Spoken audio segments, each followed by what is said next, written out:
As we move into chapter 2, let's remember our tasks today to annotate details about setting and details about Jonas to add to our characterization charts.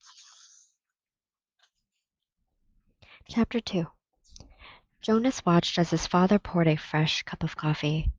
He waited. You know, his father finally said, every December was exciting to me when I was young, and it has been for you and Lily too, I'm sure. Each December brings such changes. Jonas nodded. He could remember the Decembers back to when he had become, well, probably a 4. The earlier ones were lost to him, but he observed them each year, and he remembered Lily's earliest Decembers. He remembered when his family received Lily, the day she was named, the day that she had become a 1. The ceremony for the 1s was always noisy and fun.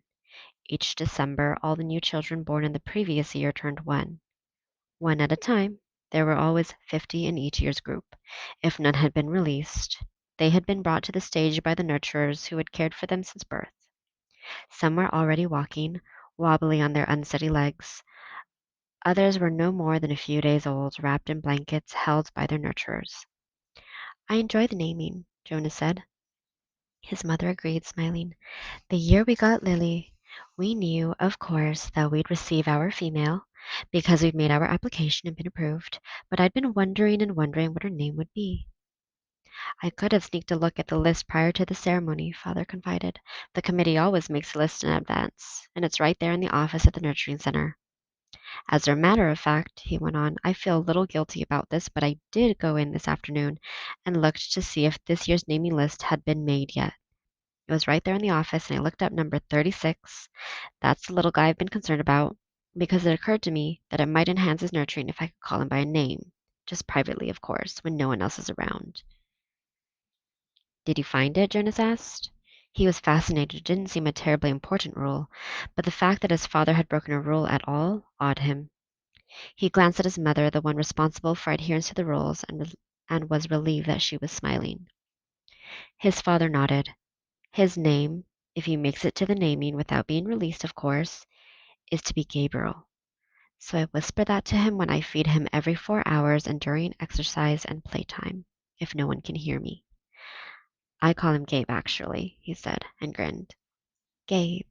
Jonas tried it out. A good name, he decided.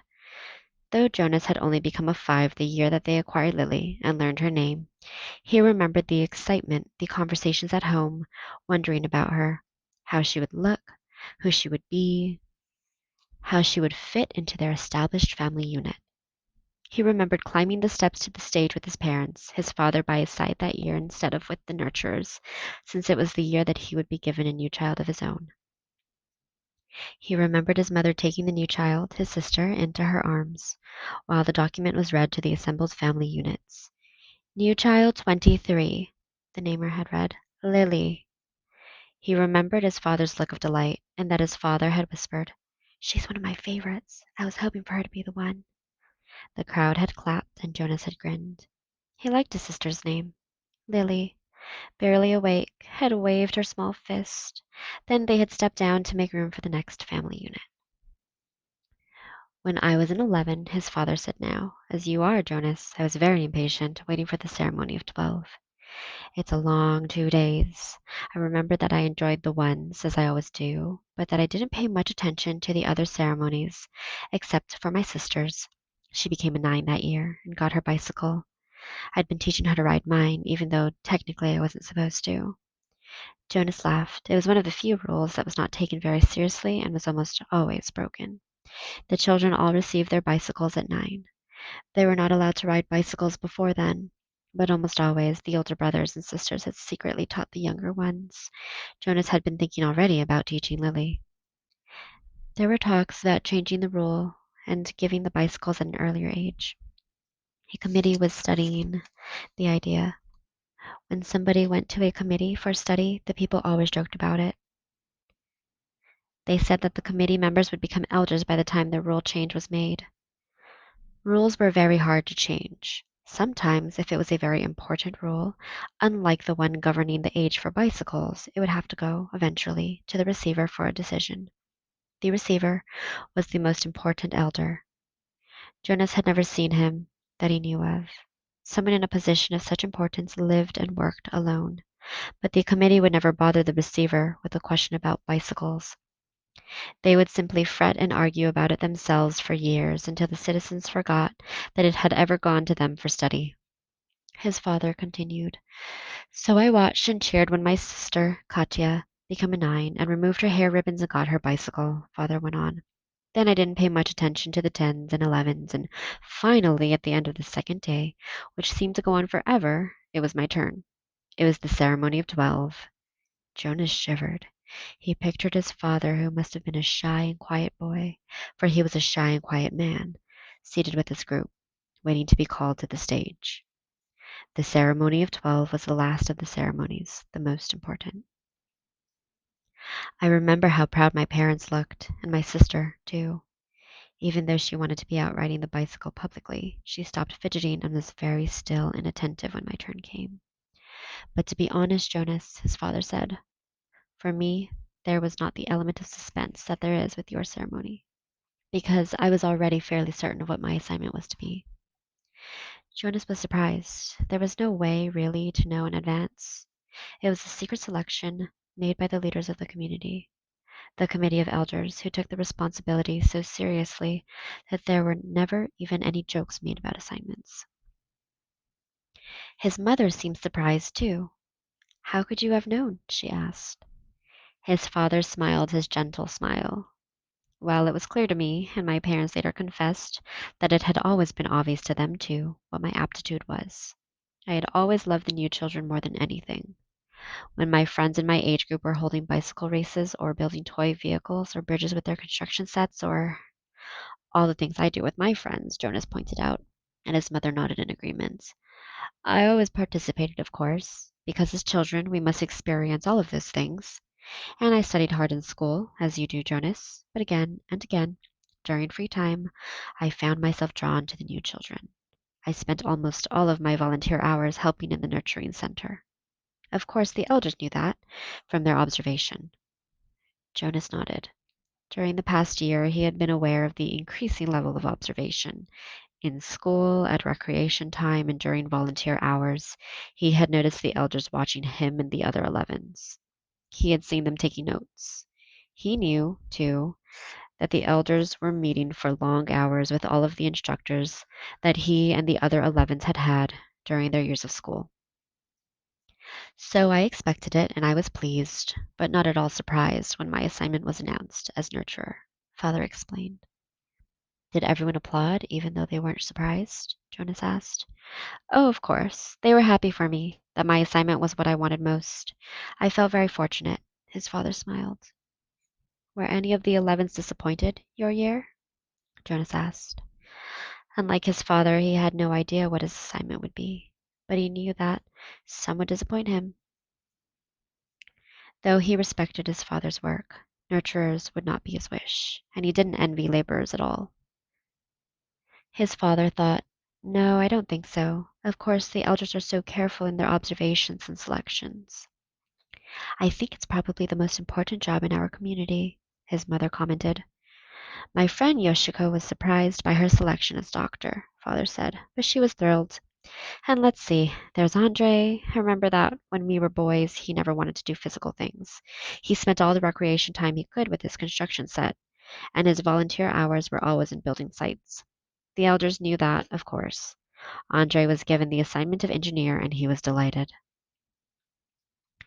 Andre later designed the bridge that crosses the river to the west of town, Jonas's mother said. It wasn't there when we were children. There are very rarely disappointments, Jonas. I don't think you need to worry about that, his father reassured him. And if there are, you know there's an appeal process. But they all laughed at that. An appeal went to a committee for study. I worry a little about Asher's assignment, Jonas confessed. Asher's such fun, but he doesn't really have any serious interests. He makes a game out of everything. His father chuckled.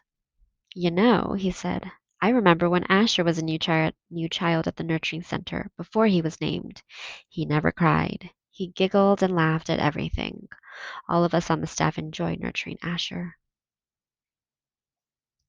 The elders know Asher, his mother said. They'll find exactly the right assignment for him. I don't think you need to worry about him. But Jonas, let me warn you about something that may not have occurred to you. I know I didn't think about it until after my ceremony of 12. What's that? Well, it's the last of the ceremonies, as you know. After 12, age isn't important. Most of us even lose track of how old we are as time passes, though the information is in the Hall of Open Records and we could go and look it up if we wanted to. What's important is the preparation for adult life and the training you'll receive in your assignment. I know that, Jonas said. Everyone knows that. But it means, his mother went on, that you'll move into a new group, and each of your friends will. You'll no longer be spending your time with your group of 11s. After the ceremony of 12, you'll be with your assignment group, with those in training. No more volunteer hours, no more recreation hours, so your friends will no longer be as close. Jonas shook his head. Asher and I will always be friends, he said firmly. And there will still be school. That's true, his father agreed, but what your mother said is true as well. There will be changes. Good changes, though, his mother pointed out. After my ceremony of 12, I missed my childhood recreation, but when I entered my training for law and justice, I found myself with people who shared my interests. I made friends on a new level, friends of all ages. Did you still play at all after 12? Jonas asked. Occasionally, his mother replied, but it didn't seem as important to me. I did, his father said, laughing. I still do. Every day at the nurturing center, I play bounce on the knee and peekaboo and hug the teddy. He reached over and stroked Jonas's neatly trimmed hair. Fun doesn't end when you become 12. Lily appeared, wearing her night clothes, in the doorway. She gave an impatient sigh. This is certainly a very long private conversation, she said. There are certain people waiting for their comfort object. Lily, her mother said fondly, you're very close to being an 8. And when you're an 8, your comfort object will be taken away. It will be recycled to the younger children. You should be starting to go off to sleep without it. But her father had already gone to the shelf and taken down the stuffed elephant which was kept there. Many of the comfort objects, like Lily's, were soft, stuffed, imaginary creatures. Jonas's had been called a bear. Here you are, Lily Billy, he said. I'll come help you remove your hair ribbons. Jonas and his mother rolled their eyes, yet they watched affectionately as Lily and her father headed to her sleeping room with the stuffed elephant that had been given to her as her comfort object when she was born. His mother moved to his mother moved to her big desk and opened a briefcase. Her work never seemed to end, even when she was at home in the evening. Jonas went to his own desk and began to sort through his school papers for the evening's assignment, but his mind was still on December and the coming ceremony. Though he had been reassured by the talk with his parents, he hadn't the slightest idea what assignment the elders would be selecting for his future, or how he might feel about it when the day came.